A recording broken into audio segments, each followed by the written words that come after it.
Nossa videoaula de hoje vai ser como classificar os fatores de risco para desenvolvimento de doenças coronarianas. O objetivo da aula é classificar os fatores de risco para desenvolvimento de doenças coronarianas, e o roteiro da aula será da seguinte maneira. A gente primeiro vai discutir um pouquinho do conceito de doença cardiovascular e cardiopatia ou doenças coronarianas.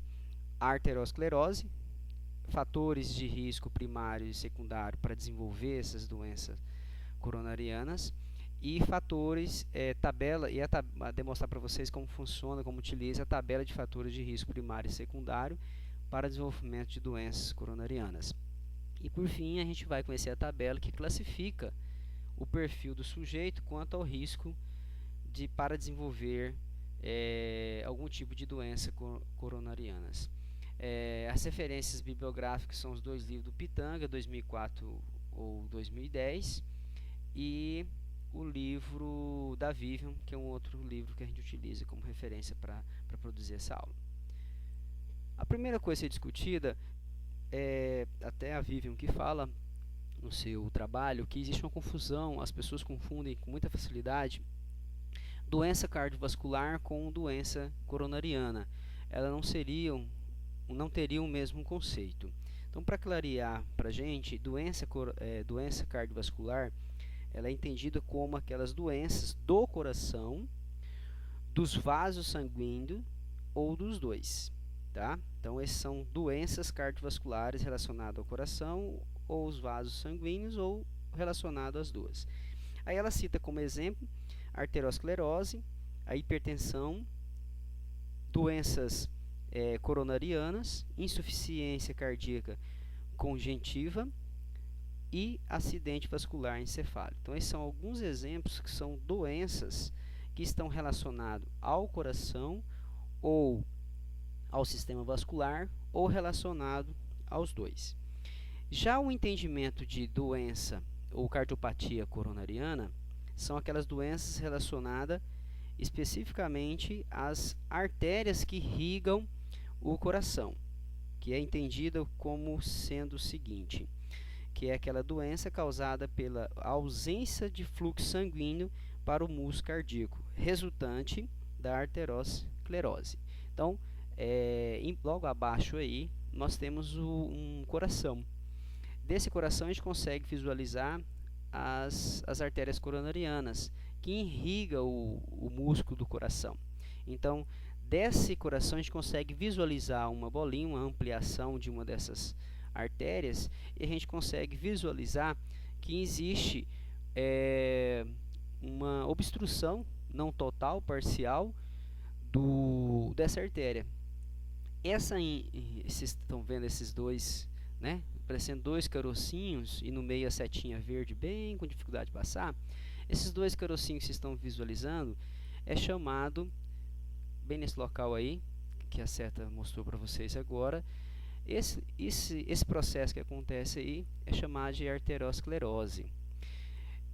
Como que ele acontece? Abaixo você está vendo que tem uma artéria que tem um fluxo normal, o fluxo sanguíneo. Logo abaixo a figura demonstra já esse carocinho, que seria o acúmulo de gordura naquele local, que esse acúmulo de gordura forma-se uma placa, e essa placa é formada por arteroma, ou esse processo é chamado de aterosclerose, que é esse acúmulo que vai formando essa placa na parede interna do vaso sanguíneo, e isso vai fazendo com que o fluxo sanguíneo comece a ser obstruído parcialmente. E a terceira figura embaixo é exatamente a obstrução total, como o conceito a gente leu anteriormente, que a doença coronária é causada pela ausência do fluxo sanguíneo para o músculo cardíaco. Então, essa pequena artéria do coração que a gente está visualizando ali ampliada, ela vai ser, com o passar do tempo, obstruída por completo. E o sangue não vai conseguir mais chegar até o músculo do coração. Qual a consequência disso? É chamado aí bem verde em letras grandes, infarto agudo do miocárdio. O que é o infarto? É a morte do tecido do músculo do coração. Então, por que ele entra em falência? Porque o oxigênio que é levado pelo sangue já não está chegando mais àquele músculo. Não só o oxigênio, mas também os nutrientes e a remoção dos coprodutos do metabolismo do músculo miocárdio, que são produzidos com o processo do metabólico. Então essa obstrução leva à falência do miocárdio. Então esse processo todo é chamado de uma doença coronariana. Então esse é a razão da gente estar mostrando a diferença, que é uma das doenças cardiovascular, doença coronariana. Tudo bem? Tomara que conseguimos esclarecer para vocês essa diferença. Esse processo de doença coronariana, que é a obstrução do sangue para chegar no músculo do coração, as pesquisas indicam que existem alguns fatores para desenvolver essa doença. Eles chamam isso de fatores primários ou fatores secundários. Dentre esses fatores primários é o seguinte: se a pessoa tiver hipertensão, que são aqueles valores acima de 130 para a pressão arterial sistólica e acima de 85 para a pressão arterial diastólica, é um fator que gera a possibilidade de desenvolver essa doença coronariana. Um segundo fator primário seria dislipidemias, que seria o descontrole dos lipídios na corrente sanguínea, sendo eles o CT, que é o colesterol total, que se ele estiver acima de 240 de concentração na corrente sanguínea, isso não é interessante. O HDL, colesterol, se estiver abaixo de 40 ou acima de 60. O LDL estiver acima de 160, sua concentração sanguínea. E os triglicerídeos se estiver acima de 150. Todos esses fatores vão ser fundamentais para desenvolver doenças coronarianas. E o terceiro e último fator primário é o hábito de fumar. Tá? Então, esses três fatores aqui primários que geram a possibilidade de desenvolver a doença coronarianas. Já fatores considerados secundários é o sexo. É um fator que possibilita o desenvolvimento de doenças coronarianas. O homem leva desvantagem nesse ponto em relação às mulheres. A idade, mais velho você for, mais fácil você desenvolver esse processo de doença coronariana, principalmente pela arteriosclerose, que é um enrijecimento das artérias com o processo de envelhecimento. Você ser inativo fisicamente, você não praticar aí suas atividades físicas semanais de forma regular. A obesidade da pessoa, por exemplo, se tiver IMC acima de 30 quilos por metro quadrado, ou se o seu percentual de gordura, os dos homens acima de 12%, das mulheres acima de 16%, são fatores secundários para desenvolver doenças coronarianas. O diabetes, que é a concentração de glicemia no sangue, estiver acima de 100. Estresse emocional do trabalho, familiar, você não tiver esse controle emocional, vai ser também um fator que vai aumentar os níveis de colesterol, adrenalina, e isso não é muito bom para a nossa saúde do coração. E a história familiar, se seus pais tiveram algum tipo de problema de doença coronariana, você também pode correr esse risco de ter algum tipo de problema. Agora, a partir disso, de conhecer esses fatores, a gente vai aprender como classificar o seu perfil em relação a ter ou não ter fatores de risco primário e secundário para desenvolver a doença coronariana. Então, esse questionário, adaptado da Sociedade de Cardiologia de Michigan, ele pode ser encontrado aí no livro do Pitanga, 2004, na página 71, ou na versão 2010, na página 97. Então, fatores é a tabela, fatores de risco primário e secundário para desenvolvimento de doenças coronarianas. Então, o que eu quero que vocês visualizem? Que ele tem esses fatores aqui, que são 8 fatores, itens, relacionados à idade, à herança familiar, percentual de gordura, o fumo, o exercício físico, colesterol, pressão arterial sistólica e pressão arterial diastólica. Cada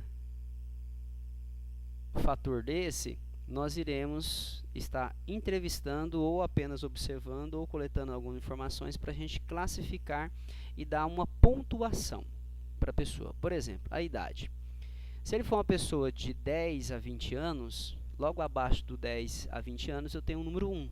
Se ele tiver essa faixa de idade, eu vou circular o número 1. Se caso essa pessoa que eu estou entrevistando tiver de 21 a 30 anos, eu vou marcar 2, que seria os pontos, para que depois eu some esses pontos e classifique. Se ele for uma pessoa de 31 a 40 anos, eu vou numerar o número 3. Se ele tiver de 41 a 50 anos, 4. Se ele tiver de 51 a 60 anos, eu vou marcar 6. E se ele tiver acima de 60 anos, eu vou marcar o número 8. Então, esses números que estão abaixo das referências dos fatores, eu vou circulando eles para que depois eu possa somar. Depois que eu olhei a idade, eu vou para herança familiar.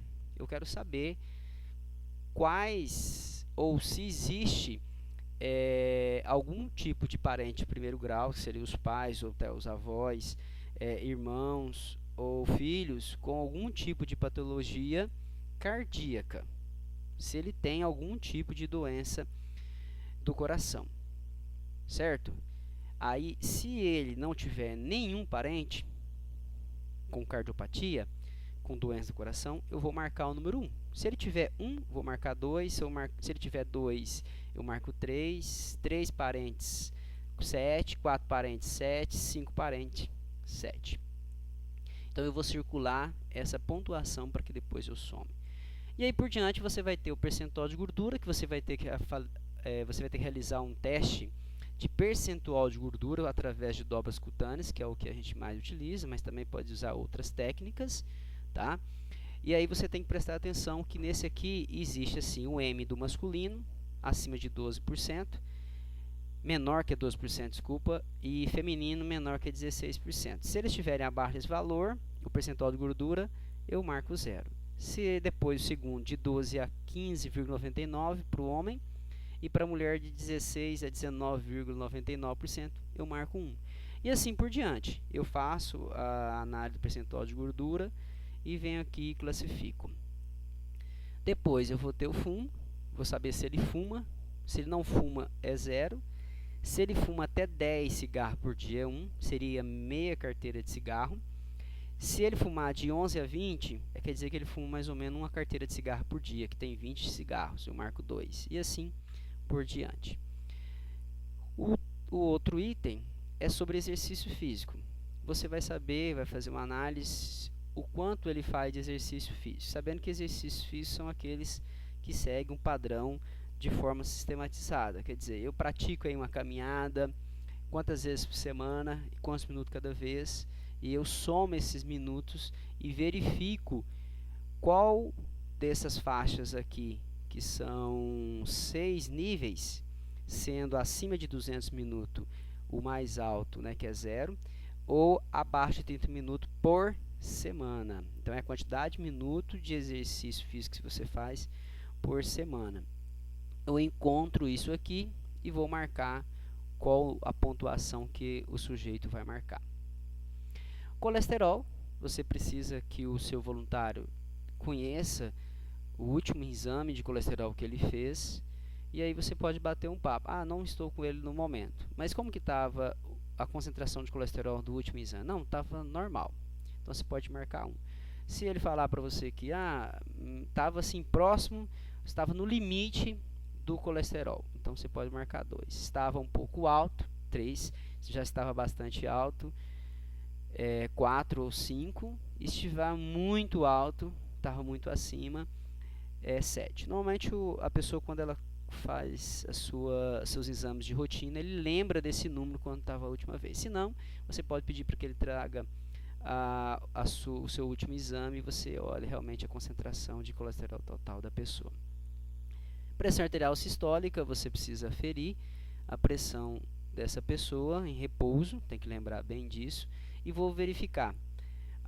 O valor sistólico está entre 110 e 119 é 1, entre 120 e 139 2, e assim por diante eu marco a pontuação que a pessoa adquiriu com essa pressão arterial sistólica. E depois, no de baixo e último, a pressão arterial diastólica, que é 110 por 70, seria 1 e 1. Ah, não, estava 110 por 80.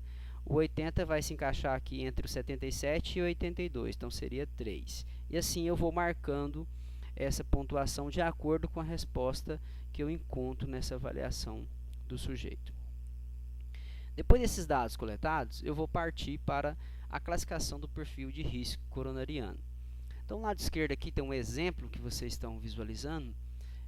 Eu coloquei um exemplo de um sujeito qualquer aí, que tinha a idade, naquela pontuação 6, herança familiar 2, percentual de gordura 3, o fumo 0, exercício 1, colesterol 2, pressão arterial sistólica 1, pressão arterial diastólica 2.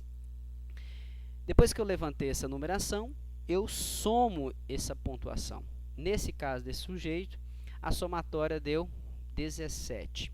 Então, eu olho nessa tabela ao lado, 17 vai estar onde?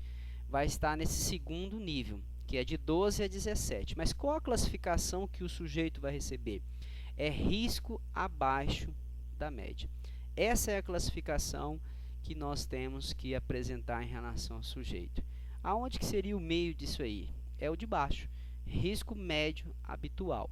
Acima de 25 seria um risco moderado, depois acima de 32 risco perigoso e acima de 41 perigo urgente. Procure seu médico. Então, assim, eu preciso classificar esse risco para que eu consiga entender, para nós da educação física, que vai montar um programa de exercício físico para alguma pessoa, eu preciso classificar ele quanto ao seu risco para desenvolver doença.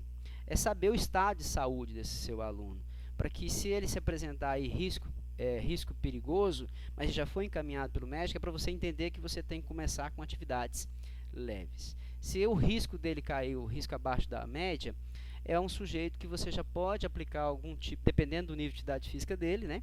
É importante saber disso, aplicar exercício até moderado já inicialmente. Então, é para que eu conheça o meu aluno e eu consiga classificar ele a partir desses dados apresentados na tabela. Então, muito obrigado por ter participado e ouvido até o fim essa aula. Qualquer dúvida pode mandar e-mail para eduardo@unirg.edu.br, que nós estamos lá para tirar dúvida. Obrigado, tchau.